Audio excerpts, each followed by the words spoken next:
Noi venim din viitor.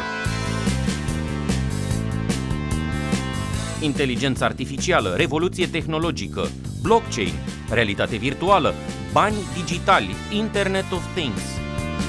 Vreți să țineți pasul cu noile tehnologii care ne schimbă viața? Stați cu noi la emisiunea Noi venim din viitor, prima emisiune de radio din România despre secretele viitorului. Cu Mirel Bran și invitații săi la RFI România, în fiecare vineri de la ora 5:30 la 6 și în reluare sâmbătă după știrile de la ora 11. O emisiune oferită de BRD, Grup Societe Generală.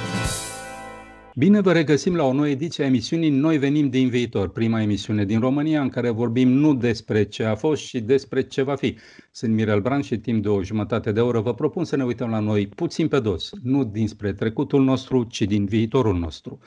Ne putem uita la noi din mai multe direcții. Ne putem uita la noi prin proprii noștri ochi. Dar ne putem uita la noi și prin ochii compatrioților noștri cu care împărtășim aceeași limbă și aceeași cultură. Și ne mai putem uita la noi prin ochii străinilor care s-au legat strâns de România. Ian Bidan este unul dintre ei. Este un francez care în 2018 și-a luat cetățenia română. În Franța a studiat ingineria financiară, după care a venit în România unde s-a băgat în afaceri cu potențial de creștere uriaș, cum au fost call center-urile. În 2017 își vindea afacerea demarată cu Grégoire Vigru, invitat la emisiunea noastră, la firma canadiană TELUS International, numărul 1 în lume în domeniul call center. S-a întors în Franța, unde a făcut o pasiune pentru studiul vinului și enologie. Soția lui este bulgară, dar a ales în 2018 să obțină cetățenia română. Acum este pasionat de educație și a implementat în Europa Centrală și Orientală rețeaua de școli bilingve canadiană Maple Bear. Această emisiune va avea loc în limba franceză. Ian, bienvenue dans notre émission Nous venons du futur. Je viens de te présenter en roumain. J'ai évoqué ton parcours et j'avoue que je suis impressionné par tous ces zigzags entre les pays, les métiers, les passions, la vie tout court. Raconte-nous un peu qui tu es, ton parcours et qu'est-ce qui t'a amené en Roumanie. Bonjour Mirel et merci de me recevoir. Je suis très heureux de ton émission. On s'est rencontrés à plusieurs occasions dans le passé, mais jamais on a eu l'occasion de faire ce genre d'exercice ensemble. J'ai une histoire que je raconte toujours et que j'aimerais raconter sur les raisons de mon arrivée en Roumanie. C'est une histoire de cœur. Je suis tombé amoureux d'une jolie Moldave lors d'une vacance un été sur la mer Noire en 2006. À l'époque, c'est toujours l'amour, hein? Ça commence comme ça. J'avais commencé ma carrière à New York et à Londres en finance. Et ensuite, je me suis retrouvé en vacances à ce moment-là en Bulgarie, sur la mer Noire, et je rencontre cette Moldave. Donc, je décide de m'installer à Bucarest pour commencer une relation à distance avec elle, puisqu'elle était à Chișinău. Et pourquoi Bucarest? Pour deux raisons. La première, un de mes meilleurs amis d'école de commerce que tu as mentionné dans l'introduction, Grégoire, était déjà là avec son père, Jean-Pierre Vigroux, et que Bucarest était proche de la Moldavie, de Chișinău. Et Jean-Pierre, à cette époque, dirigeait PwC, PricewaterhouseCoopers, pour les Balkans, et il connaissait beaucoup de monde sur Bucarest.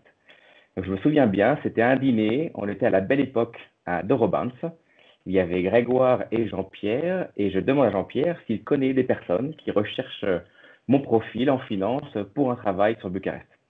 Jean-Pierre me répond, et ça m'avait toujours marqué, Yann, Bucarest n'est pas New York ni Londres, tu ne pourras pas faire une carrière comme dans ces capitales. Ici, il faut monter ta boîte. Super, évidemment, on avait tous rêvé en école de commerce de monter notre boîte. Mais à cette époque, j'avais 25 ans, aucune idée précise. C'est ce que je réponds à Jean-Pierre. Et il répond en me regardant et en regardant son fils Grégoire, en disant, les petits jeunes, vous avez de la chance. Je suis au bord d'une start-up à Sofia qui cherche à se développer et cherche des partenaires pour monter l'antenne en Roumanie. Donc voilà, grâce à cette chance de se retrouver ici à ce moment-là, à ce repas, et surtout grâce à Jean-Pierre qui nous a permis de commencer cette aventure, Greg et moi, on est allés en Bulgarie, on a rencontré les fondateurs de Callpoint, donc c'est un Français, Xavier Marcenac, et un Bulgare, Philippe Ugrinov, qui étaient les fondateurs de Callpoint qui est devenu TELUS. On s'est associé avec eux et on a monté la structure en Roumanie. Ensuite, juste pour terminer cette histoire, Callpoint s'est fait racheter partiellement en 2012 par TELUS. Donc, comme tu l'as dit, TELUS, c'est un des plus gros telcos canadiens, une boîte qui fait 10 milliards d'euros de chiffre d'affaires. Et en 2012, à ce moment-là, j'ai pris la main officiellement de la Roumanie. Je suis devenu le country director et je manage une équipe de 1400 personnes sur 2 sites, Craiova, Bucarest. Aujourd'hui, TELUS en Roumanie-Bulgarie, c'est 5000 personnes sur 6 sites. Noi venim din viitor, prima emisiune de radio din România despre secretele viitorului. Cu Mirel Bran și invitații săi la RFI România. Tu as passé un certain nombre d'années en Roumanie, suffisamment de temps pour t'attacher à ce pays, pour le découvrir en vrai, quoi, parce que bon, c'est une chose de partir en vacances 2 semaines quelque part, mais c'est une autre chose de vivre des années là-bas et de t'imprégner de cet endroit, de cette culture, de tout ce que tu as trouvé ici. Et je serais curieux, en tant que Roumain, d'apprendre la Roumanie t'a apporté quoi, en fait, parce que chaque expérience à l'étranger t'apporte quelque chose. J'ai vécu à l'Ouest et j'ai vécu en France et en Angleterre, donc ça m'a apporté quelque chose. Mais toi, tu es venu de l'Ouest à l'Est. Qu'est-ce que ça t'a apporté l'expérience roumaine? C'est intéressant comme question. C'est un petit peu comme une relation amoureuse. La Roumanie, je l'aime et je la déteste. Tu sais, c'est que j'ai beaucoup de respect pour le peuple roumain, surtout quand on connaît son histoire récente et la façon dont il s'en est relevé, et surtout avec les nouvelles générations. Donc, je suis arrivé en Roumanie pour la première fois en 2006. À l'époque, ce n'était pas encore l'entrée en Europe. Ça fait aujourd'hui presque 15 ans et j'ai vu à quel point Bucarest, les mentalités ont évolué rapidement. Je le vois au travail aussi par rapport aux Français. Les Roumains sont des gens qui n'ont pas peur de travailler beaucoup. Et donc, je pense que j'ai appris de cette mentalité de combat, cette mentalité de se relever, cette mentalité de jamais laisser tomber, finalement. Un petit peu une mentalité d'entrepreneur, quelque part.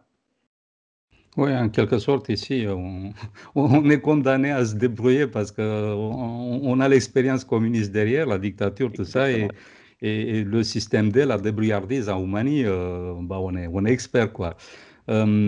Tu disais que c'est une relation d'amour et de haine. Haine, ça donne quoi? C'est un petit peu partie haine, sinon c'est un petit peu justement l'opposé de ce côté système des brouilles, c'est ce système on accepte, c'est un fait, HAE. Voilà, on ne peut rien y faire. Donc il y a un petit peu cette dualité, sentiment je veux me débrouiller, je veux m'en sortir, et cette fatalité de la vie où on ne peut rien y faire. Et l'une on l'aime et l'autre je l'aime moins. Tout à fait. Moi, en tant que Roumain, je suis aussi dans la haine de ce que tu décris là, parce que j'ai l'impression que la plupart de mes compatriotes tiennent ce discours très défaitiste, quoi. Chaque fois que tu proposes quelque chose, le premier réflexe, c'est de dire non, ça c'est pas possible. Tu peux le faire ailleurs, mais en Roumanie, ça va jamais marcher, quoi. Il y a toujours quelque chose d'inachevé. On démarre un truc et puis on n'arrive jamais à achever les projets, tout ça. C'est quelque chose qui est assez énervant, quoi. Mais je remarque, je vois que dans la jeune génération qui arrive sur le marché aujourd'hui en Roumanie, il y a un changement. Il y a un changement de mentalité. Nous avons de plus en plus de jeunes qui sont formés à l'Ouest ou pas, enfin des gens qui ont voyagé tout simplement, qui ont découvert le monde et qui ont une autre mentalité que celle de ma génération, une mentalité très ouverte, une mentalité d'entrepreneur. Il y a une effervescence de start-up en Roumanie qui m'épate. Hein. Je suis impressionné de voir le nombre de gens qui se mettent à faire des affaires, surtout dans les nouvelles technologies. Donc, il y a ça aussi, quoi. Il y a cet esprit d'entrepreneur qui se développe en Roumanie. Toi, ça te fait quel effet? Parce que déjà, on commence à aborder un autre thème. Tu as aussi une fibre d'entrepreneur. Ça te fait quoi cet effet de voir sur le marché une génération qui est quand même assez différente de ce qu'on a vu jusqu'à maintenant? Je pense que c'est pas le propre forcément de la Roumanie. On le voit dans beaucoup de pays de cette jeune génération de start-upers, mais c'est rassurant. Ça donne de l'espoir et malgré tout, quand même, la Roumanie s'en sort très bien par rapport à ses voisins où on parle souvent de la Roumanie, Eldorado, la nouvelle Silicon Valley. Et on le ressent aujourd'hui de plus en plus. J'ai vu que tu as reçu dans ton émission Matei récemment. Voilà, sur toutes ces startups qui se lancent. Et c'est sympa d'être dans cette effervescence. C'est dynamique, c'est motivant. Oui, donc on est déjà sur le deuxième thème de notre entretien. Tu as l'entrepreneuriat dans ton ADN. Le verbe entreprendre vient du français d'ailleurs et ça veut dire à la base prendre quelque chose entre tes mains, dans tes mains. Un entrepreneur est quelqu'un qui prend soin de quelque chose pour le faire grandir. En économie, ce quelque chose est une affaire qui contribue à la croissance économique. Le rôle de l'entrepreneur est de faire donc en sorte que cette croissance ait lieu. Tu as mis en place Impact Investissement et tu fais partie de la French Tech qui a une antenne à Bucarest. Pour toi, c'est quoi entreprendre dans le contexte des nouvelles technologies? D'accord, je vais continuer je vais continuer mon histoire et ça va répondre à beaucoup de choses que tu viens de mentionner. Donc, fin 2016, TELUS nous rachète complètement. À cette époque-là, je fais mon exit et je quitte l'entreprise mi-2017. Donc, après 10 ans d'aventure entrepreneuriale, à faire croître ce projet, je prends une année sabbatique avec ma compagne bulgare et mon fils. Mon fils est franco-bulgare, né à Bucarest. Donc, on fait le tour de la Nouvelle-Zélande pendant 2 mois et je me ressource ensuite pendant 8 mois dans un petit village en France de 200 habitants et je réfléchis. TELUS, c'était une belle aventure, mais ça n'a pas été une opportunité qu'on a fait croître. Ça n'a pas été quelque chose de pensé. C'est une opportunité qu'on a saisie avec Grégoire. C'est quelque chose qu'on a fait croître, mais qui nous a été présenté, offert, finalement. Et donc, maintenant que j'ai un petit peu de capital de côté et que je peux faire quelque chose qui me représente plus, je me suis mis à penser. J'ai un enfant, je pense à l'avenir. On entend parler tous les jours des challenges présents et futurs, la surpopulation, le réchauffement climatique. Et à cette époque-là, il y avait l'ONU qui venait de lancer les objectifs de développement durable. Je ne sais pas si tu en as entendu parler. Il y a 17 objectifs. Ça a été fait en 2015 qui répondent à 3 objectifs généraux. Je les ai mis devant moi parce que je ne les connais pas par cœur. C'est éradiquer la pauvreté sous toutes ses formes, dans tous les pays, protéger la planète et garantir la prospérité pour tous. Fantastique. Je veux participer à ça. Donc, je décide à ce moment-là, en tant qu'entrepreneur, c'est mon choix, et de créer, comme tu l'as dit, Impact Investment. Donc, en fait, je consacre aujourd'hui mon énergie, mes compétences, dans l'optique de générer un impact positif, social, sociétal ou environnemental, dans des activités qui doivent générer du profit. Tu parles de croissance, tu parles de nouvelle économie. On part du principe que lorsqu'une activité elle va générer du profit, le profit va pouvoir être en partie ou intégralement réinvesti et donc générer encore plus d'impact. Pour moi, lorsqu'on parle de croissance aujourd'hui, c'est important que cette croissance soit en priorité avec un impact positif. Donc, j'ai créé cette entreprise, Impact Investment, qui a investi directement et indirectement dans une trentaine de startups, majoritairement aux États-Unis, en Californie, mais aussi en Asie, à Singapour et en Inde, en Europe, Bulgarie, Roumanie, Pays-Bas, Irlande, Angleterre, et en Amérique du Sud, au Mexique. Dans des projets que je trouve qui sont tous extraordinaires et qui sont liés principalement à l'énergie, à l'agritech et l'éducation. Donc, pour donner quelques exemples, ça va de la robotique dans les fermes avec des drones, des robots de récolte, à la création de fermes verticales. Ça va de l'élevage d'insectes pour produire des protéines en contribuant à un système alimentaire durable. Et ça va des solutions d'intelligence artificielle de type SaaS, Software as a Service, dans les énergies nouvelles. Noi venim din viitor, prima emisiune de radio din România despre secretele viitorului. Cu Mirel Bran și invitații săi la RFI România. En t'écoutant, je pensais à tout ce que tu racontais, les startups dans lesquelles tu investis, tout ça. Et si on racontait ces choses-là il y a, je sais pas, 10, 15 ans, on aurait dit que ça c'est de la science-fiction, quoi. Ce qu'on fait avec les nouvelles technologies aujourd'hui, c'est inconcevable il y a une vingtaine d'années. Et je me dis que ça évolue très vite. Ça évolue à une vitesse qui dépasse souvent notre capacité de comprendre ce qui nous arrive. Mais il y a quelque chose qui m'a frappé dans ton histoire. Tu étais à la tête d'un gros truc en Roumanie, comme TELUS, et puis tu as pris ton année sabbatique et tu t'es retiré dans un bled de 200 habitants. Je trouve ça extraordinaire. Parce que dans un monde qui s'accélère, je pense que c'est bien de temps en temps au moins de prendre un peu de recul et se donner un petit moment de dolce far niente, je ne sais pas, de ralentir au moins le rythme, de prendre un peu de recul et voir qui on est, où on va, quoi.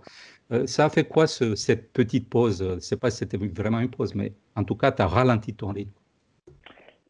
Ça a fait du bien. C'était 10 années difficiles d'entrepreneuriat. que je ne regrette pas, bien au contraire, j'ai appris énormément. Mais ça fait du bien de prendre du recul, comme tu l'as dit, et de faire le tri dans ses priorités pour se rendre compte effectivement de ce qui est vraiment important. Donc, pendant ces 10 ans, mon équilibre, ma balance famille, travail, vie privée, vie professionnelle n'était pas forcément équilibrée. Et aujourd'hui, j'ai pu reconstruire un agenda de vie où je prends le temps pour ce qui compte. Donc, c'est mon fils, c'est ma famille, c'est mes amis, mais en même temps, j'arrive à me recentrer sur ces activités qui sont des activités d'impact. C'est des choix de vie. Lorsqu'on est dans un gros groupe, on ne fait pas forcément toujours ce que l'on souhaite. Il y a des réunions sans fin, on a l'impression de rien faire avancer. Et là, dans la tech, dans l'impact, tout va vite. Donc, j'ai cet équilibre de vie aujourd'hui où je peux prendre le temps sur ce qui est important pour moi au niveau de la famille et de mon fils et en même temps me centrer sur des activités qui ont un impact. Et c'est pas facile parce qu'on perd en statut au niveau de la société. Je ne suis plus le country director de TELUS. Je suis redevenu quelqu'un d'autre qui peut apporter peut-être moins dans certains écosystèmes, dans certaines associations. Donc la reconnaissance est celle du titre finalement qu'on a, c'est pas forcément celle de l'homme. Et donc ce titre je l'ai perdu, mais c'est pas ça qui me motivait. Et c'est de me retrouver sur des activités comme celle-ci qui sont plus importantes, je trouve. Et c'est grâce à ce temps de réflexion que j'ai pu faire ce choix. Et j'ai parlé autour de moi à plusieurs entrepreneurs qui m'ont dit « Yann, tu as raison, tu as de la chance, j'aurais dû prendre ce temps. » Je ne l'ai pas pris et je n'ai jamais retrouvé l'occasion de le prendre. Noi venim din viitor, prima emisiune de radio din România despre secretele viitorului. Cu Mirel Bran și invitații săi la RFI România. C'est quoi cette dimension sociale? Cette dimension, je pense, t'a poussé peut-être aussi vers l'éducation parce que tu t'occupes aussi du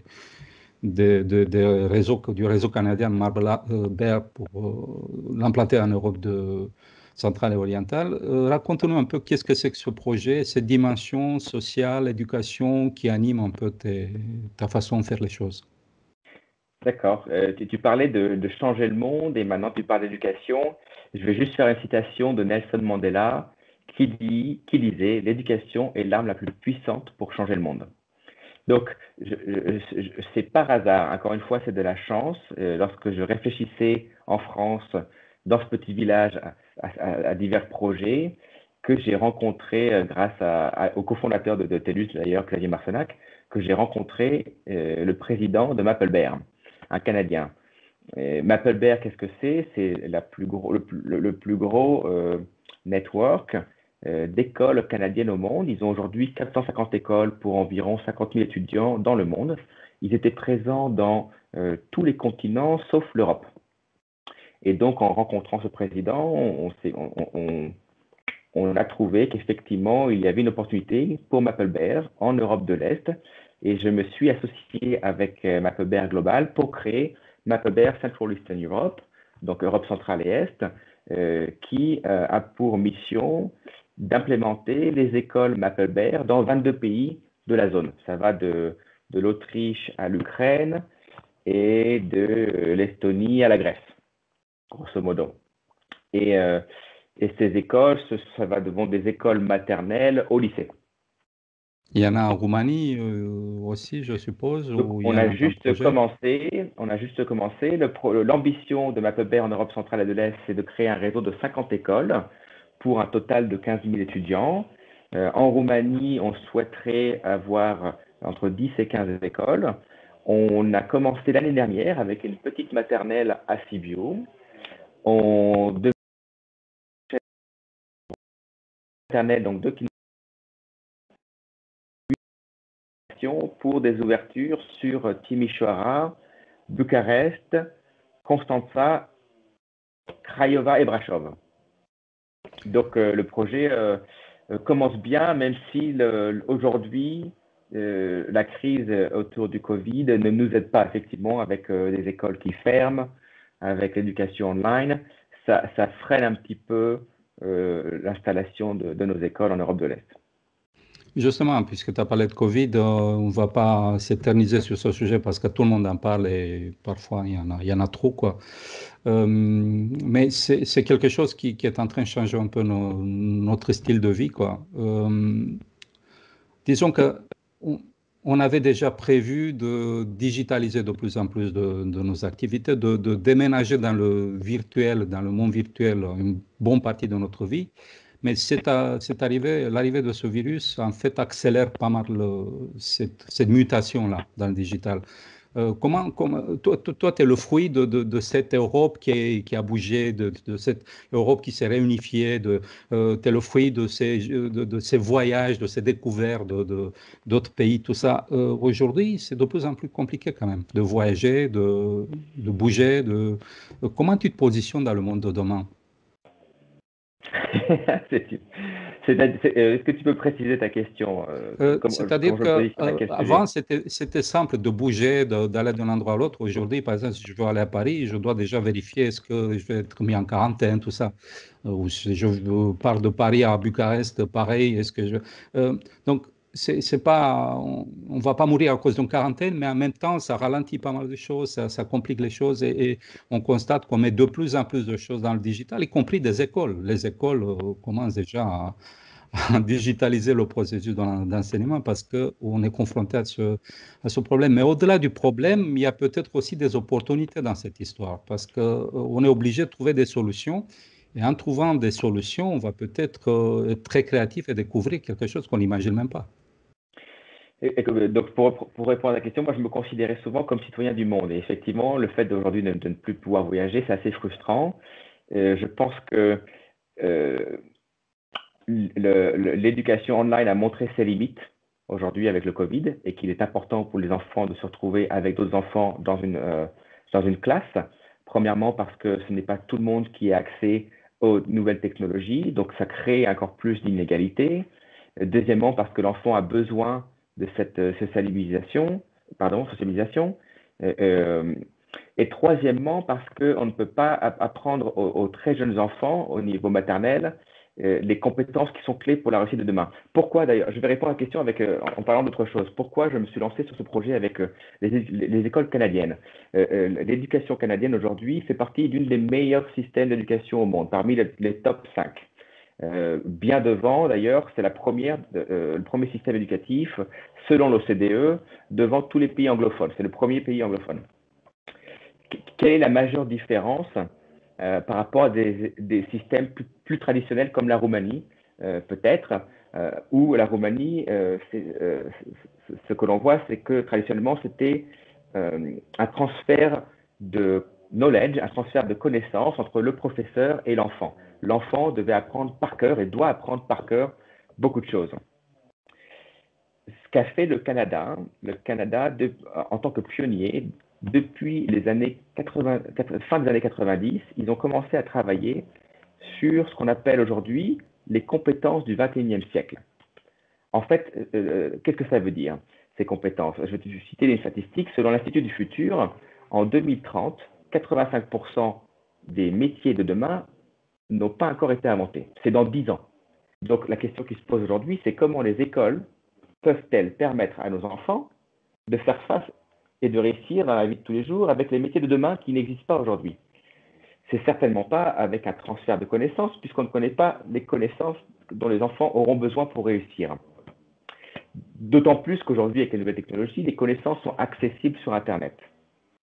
Ce qui est important, c'est donc de donner à nos enfants des compétences pour être capables de constamment continuer à apprendre, pour être capable de constamment être curieux, pour être capable de constamment se remettre en cause et se poser les bonnes questions.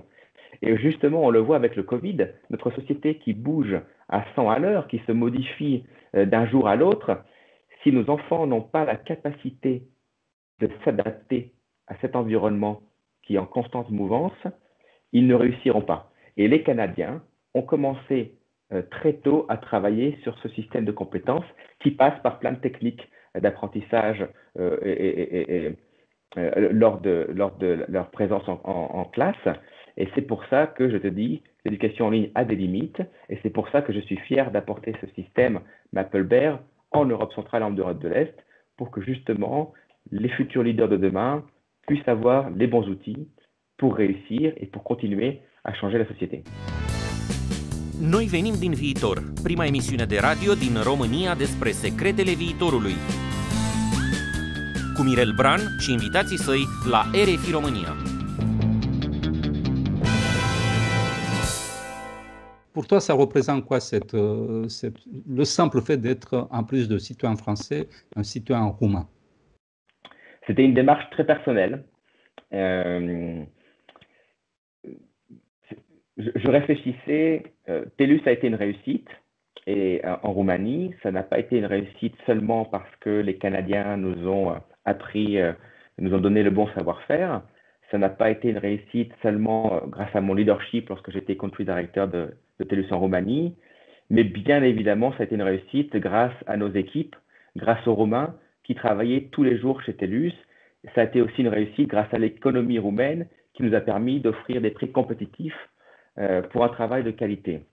Et la réflexion, c'était qui remercier et comment remercier, quel geste fort je pouvais faire personnellement.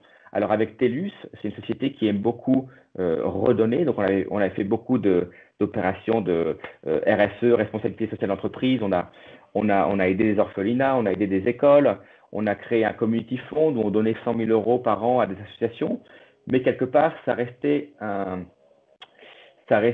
un engagement qui était fait au travers d'une entreprise, où il y a toujours un double objectif derrière, qui est celui de l'image, qui est celui de la motivation des employés en participant à quelque chose de noble. Et c'est facile pour moi, en tant que country director, de participer à ces actions-là. Il fallait quelque chose de plus fort. Et obtenir la citoyenneté, c'est pas si facile que ça, surtout en Roumanie. Il faut apprendre l'histoire du pays, il faut apprendre la langue, la culture, la constitution. Et le symbole fort pour moi, c'est lorsque je jure sur la Constitution de toujours protéger et servir la Roumanie. Donc voilà, c'était la plus belle façon, je pense, de dire merci. Grâce à la Roumanie, grâce aux Roumains, l'aventure TELUS a été un succès. À mon tour maintenant de rendre quelque chose. Et c'est vrai, tu me parles d'étonnement, lorsque je suis allé à la commission pour passer mon entretien, le président de la commission me dit Domnul Bidan, sunteți francez? Și eu am răspuns da, sunt francez. Deci, atunci aveți pasaportul european? Și am spus da. Bun, și ce faceți aici atunci? Il était surpris de me voir ici, et lorsque je lui expliquais que ils ont beaucoup aimé, parce que pour être tout à fait sincère, j'ai pas réussi à répondre à toutes les questions sur la Constitution. Donc, je pense que la démarche en soi a beaucoup plu, et en tout cas, j'en suis très fier. Dernière question, juste avant de terminer notre émission, un peu plus personnelle, si tu veux. Si tu avais un robot qui ferait tout le boulot à ta place, et tu aurais tout le temps du monde pour toi, tu ferais quoi? Si je dois choisir une chose, c'est pas facile comme question, mais je pense que je passerai du temps avec mon fils. Je jouerai avec lui. Bon conseil pour ceux qui ont des enfants. Ian, mulțumesc că ai fost cu mine la emisiunea Noi venim din viitor. Dragi ascultători, l-ați auzit pe Ian Bidan, un antreprenor foarte original și curajos, care și-a făcut din România o a doua patrie. După ce a pariat pe afaceri și a câștigat, pariază acum pe educație, implementând în Europa Centrală și Orientală rețeaua de școli bilingve canadiană Maple Bear. Oamenii ca el construiesc discret și în tăcere România de mâine. Mulțumim cetățeanului român Ian Bidan. Iar dacă vreți să auziți ceva nou și să respirați un aer mai oxigenat așa ca la munte, ascultați această emisiune. Noi venim din viitor, pentru că viitorul pe care îl imaginezi mâine este aerul pe care îl respirați. Această emisiune este acum accesibilă și în podcast și pe canalul de YouTube Eu vin din viitor, Mirel Bran. Dați un click, abonați-vă și aflați din ce este făcut viitorul ca să înțelegeți ce căutați în acest prezent. În ce privește viitorul, treaba asta așa, ori ne omorâm unii pe alții într-un război nimicitor, ori construim împreună ceva atât de frumos încât poate bate orice ficțiune. Treaba asta o hotărâm împreună, dacă viitorul va fi o poveste sau ruina unui vis. Sunt Mirel Bran și vă aștept vinerea viitoare de la 5:30 la 6 și în reluare sâmbătă după știrile de la ora 11. Să auzim de bine și stați liniștiți, noi venim din viitor și totul e ok. Noi venim din viitor, prima emisiune de radio din România despre secretele viitorului. Cu Mirel Bran și invitații săi la RFI România. O emisiune oferită de BRD Grup Societe Generale.